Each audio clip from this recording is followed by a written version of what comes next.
बिस्मिल्लाहिर्रहमानिर्रहीम। Pakistan weather update के साथ ताज़ा तरीन रिपोर्ट के साथ आपकी खिदमत में हाजिर हैं। इस टाइम पर कराची में धूप निकली हुई है, लेकिन बादल भी आ जाते हैं। कभी बादल आ जाते हैं तो कभी बादल चले जाते हैं। मौसम थोड़ा सा बेहतर है, दर्जात में थोड़ी कमी आई है और कराची में बूंदाबांदी का इम्कान है। और इसके अलावा पंजाब के जो बलाई और वस्ती इलाके हैं, खैबर पख्तूनख्वा के बलाई और वस्ती इलाके, पंजाब के शुमाल मशरकी इलाके और मगरबी इलाकों में बारिश का इम्कान है। जो पहाड़ी मुकामात है बारिश का इम्कान है, कहीं तेज़ बारिश होगी तो कहीं हल्की बारिश होगी, यही सूरत हाल रहेगी। जबकि जो पंजाब के जनूबी इलाका जाते हैं, सिंध के जो मुकामात हैं, बलूचिस्तान के जो मुकामात हैं, बारिश का दूर दूर तक कोई इम्कान नहीं है।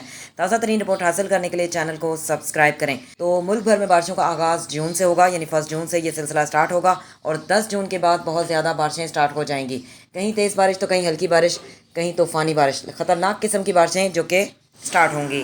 फिर तेज़ तूफ़ानी बारिशें शुरू हो जाएंगी। See you next time. Allah Hafiz. Till then, take care.